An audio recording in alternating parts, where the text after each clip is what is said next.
Welcome back, everybody. Today we are talking about The Real Housewives of Miami, Season 7, Episode 2. I didn't start with Episode 1. Forgive me. Charge it to my heart and not my head. No, charge it to my head, not my heart. I'm sorry! All right, so this episode is called Miami Takes Milan. So last week's episode was a big blow up with Larsa and Lisa. That's how the episode ended, where Lisa was trying to kick Larsa out of her house, out of the birthday party for Jody. And she actually was never successful at it because Larsa stayed. Anyhow, so we pick back up with Adriana, Guerdy, and Lisa having lunch. And they're sitting around gossiping. And Adriana brought her new boyfriend last week to the party, so they wanted to discuss that. And Adriana says that, hey, my boyfriend is making me dress, look younger. She looks like little Bo Peep. Like, come on now, Adriana. Although Adriana's almost 59 or is 59 years old. She looks good. Whatever work she had done, it was money well spent. All right, so they have lunch and Lisa reveals that she has, recently mended fences with her father, but he had a heart attack. And my first thought is, well, why are you here at lunch and not in Canada with your family? So there is a story that they're not telling, that Lisa's not telling. Lisa has never told. She always just alludes that she grew up in an abusive house, but she never tells the story. And I want to know, we know that her mother is Jamaican, obviously a white Jamaican, and her father's a white guy from Canada, but she never talks about her family. It's always been Lenny, and Lenny's family, but not Lisa's family. Is it a coincidence? Anyhow, so she talks about she's going to walk in a fashion show in Milan, and guess who's going to be there? Larsa. Larsa's going to be there, and she's not happy about that because, they're on the outs right now. So anyhow, we move on over to Alexia and Julia and somebody else doing Pilates, but that's not even important because later, after Pilates, Julia reveals to Alexia that she still has a problem with Guerdy. And is it me? Is it me, or this problem is manufactured and fabricated? It just seems to be a stupid problem. First, it was the Guerdy didn't make my Zoom call because Guerdy did ask you for the link, Julia, and you didn't give it to her. And you told her you'll find out with the rest of the people. And Julia really feels justified, and she's mad because when Guerdy found out that she was having adopting 2 children, that Guerdy just said, congrats. What else did you want Guerdy to say? Like, oh my God, that's so great, blah, blah, blah, blah, blah, blah, blah, blah. Congrats for a busy woman. Will do. Thank you. Guerdy's a busy woman. She's an event planner. She's gone through a lot in the past year. Give her a break, Julia, but you just want to have a beef. You just want to have some sort of purpose. So then she goes on to say that there was something that happened a few months back where they were supposed to do some boat ride and Martina couldn't go because of a health scare, and Guerdy volunteered to go, and Guerdy made it all about publicity for herself. Well, I mean, everything is about social right now, so why not take some shots? And then she said Guerdy was upset, sent her a message saying, I came here for you, but I'm sitting alone at dinner. Well, yeah, I think Guerdy is justified. And she said, oh, no worries, whatever, bye. I'll talk to you later. But Julia has a problem with this. But Julia, you're making yourself look like a fool. And Alexia is still boohooing about Todd and their relationship and the headlines about her relationship. But Alexia still wants to be with Todd, and it's clear. In my opinion, I think Alexia just needs a place to live. She doesn't want to leave that lifestyle because I don't think Alexia can foot the bill for the type of apartment that Todd rented for them. Don't count my money, nigga. That's just my opinion. That's my intuition. I may be wrong, but my intuition never lies. So anyhow, we see Larsa with her son. I think his name is Braxton, one of those type of names, Paxson or some shit like that. He's gonna be walking in Fashion Week in Milan, not Larsa, because Larsa thinks she might fall. And she's, I guess, trying to promote this kid as a model. Now, where's her daughter?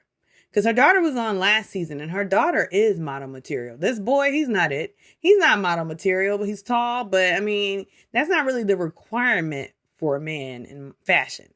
He's tall and lanky. He doesn't give model at all. But hey, set yourself off. He's gonna walk in this show for one of their friends, and so is Lisa.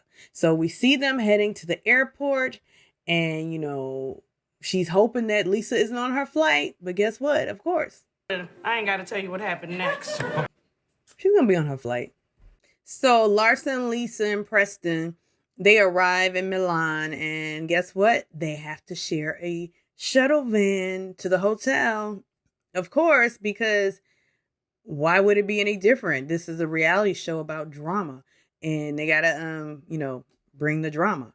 So they get in the van, and Preston says he's going to get in the front seat. And Larsa's like, no. Don't get in the front seat.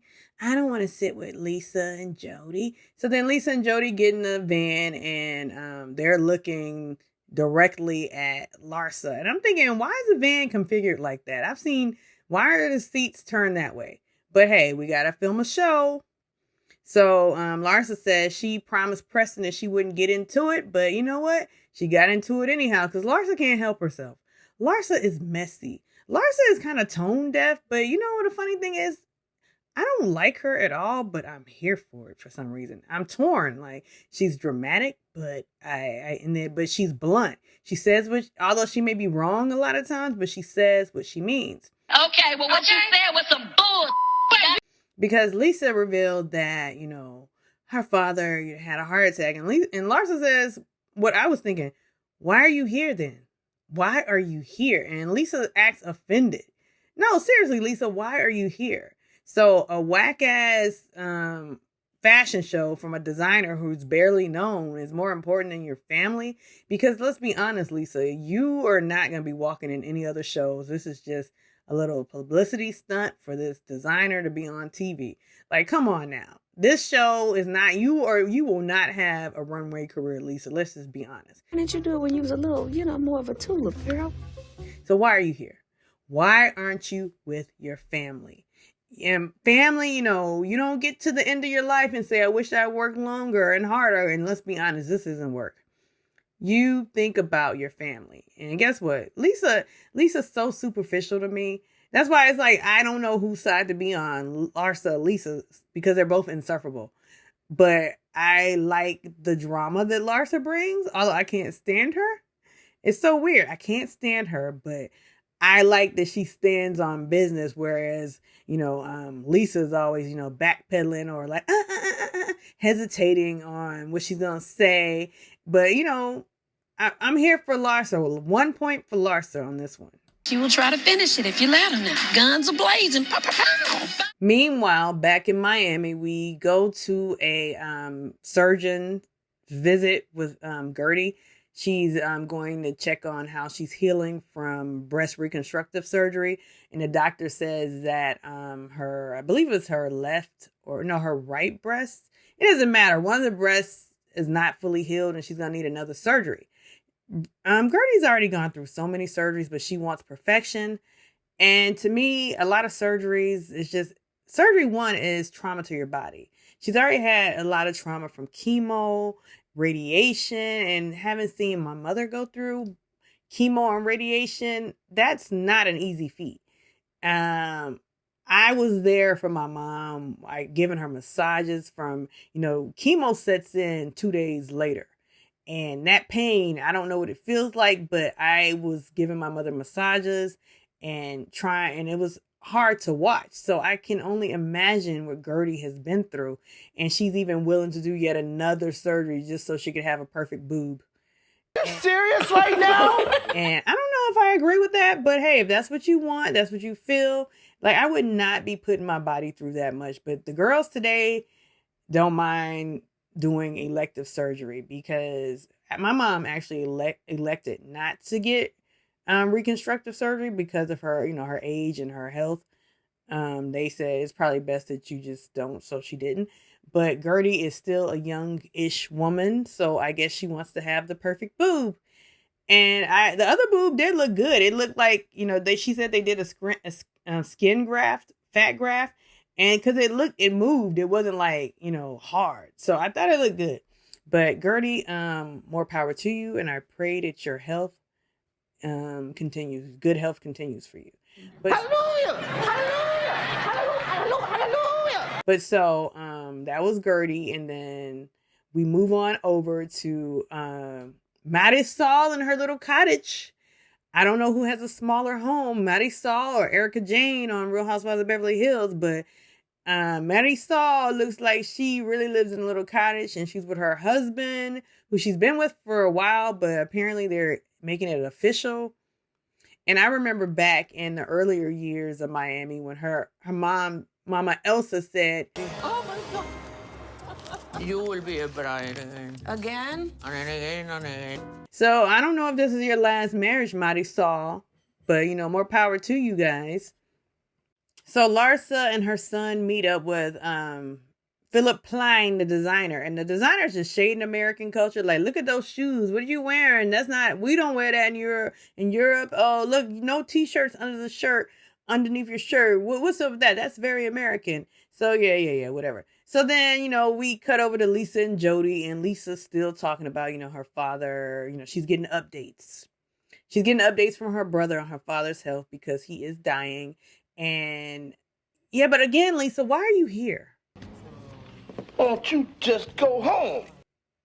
Why aren't you there? Because the real deal is, it would have been a more human story, and you actually would have gained some sympathy or empathy from fans had you been with your family. And then we could have actually gotten to know you a little bit better, and we could have seen a side of you that wasn't superficial. But no, you chose the superficial to be at this Milan fashion show that's not going to progress your career. But whatever. Set yourself off, Lisa. So then we see Alexia. They're going to lunch with her friend. I believe his name was Johnny. And she mentioned that, I invited people to cheer up Johnny. And I didn't invite Lisa did you say Lisa? Guerdy or somebody else. I didn't want it to make it all about them. So what happens? Alexia made it all about her. Alexia just keeps boo-hooing and crying about this Todd dude. I think she's boo-hooing and crying about this lifestyle. I'm going to keep saying it. I believe that's what it is. It's the lifestyle. Alexia, this is your third marriage. The first marriage was a Narcos guy. Second marriage was a guy you found out was gay. Now, the third marriage, he was a straight shooter, Todd, and he told you weren't, raising basically Frankie well, and you didn't like that.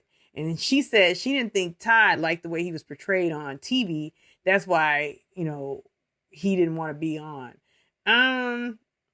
Well, that could be, but I think you were annoying him, and I think Adriana was on to something last season. Adriana basically called it.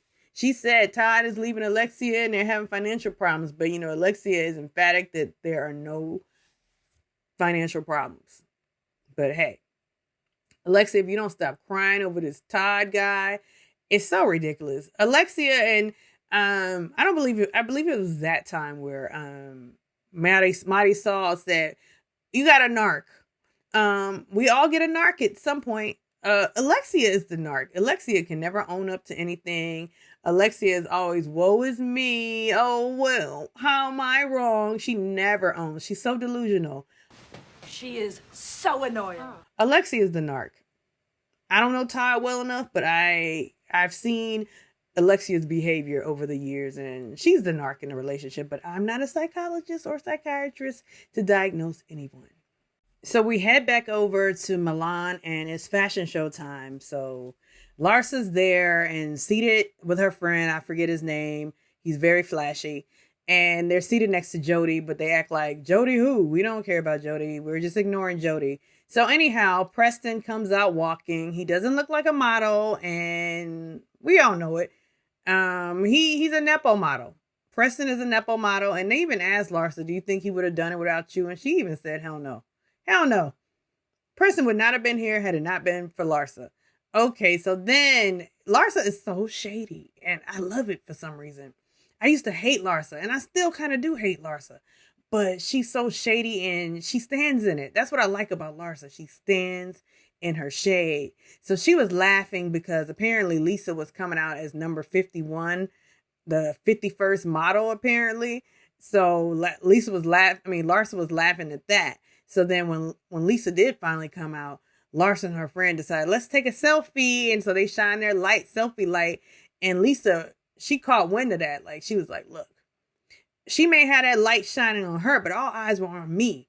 Larsa can kiss my ass. All right. So that goes by. And after the show, they go to the after party and they come together and they're like, oh, we need to talk. Larsa says, we need to talk after this. And then somehow Fabulous, the rapper, decides to be the peacemaker. Like, yo, y'all shouldn't be doing this. You should squash it. You should not be going out with her boyfriend, her ex-boyfriend, and vice versa.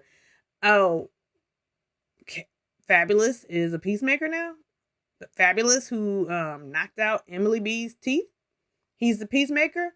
But anyhow, Larsa asked him, you're from New York, right? You're about loyalty.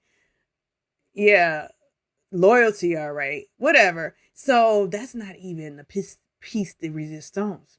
Apparently, Jody got mad and was mad at them, was angry, and he disappeared. And Lisa's like, he's his own person. I don't know what happened to him.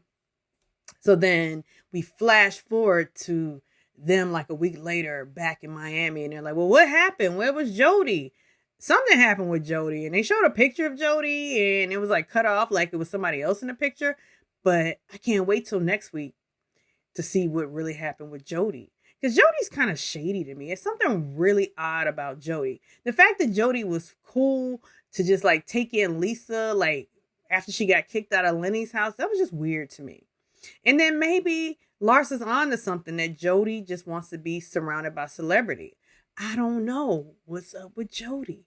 Who is Jody? That means I don't know you. Anyhow, drop into the comments and give me your thoughts. And I think everybody needs to be watching Real Housewives of Miami.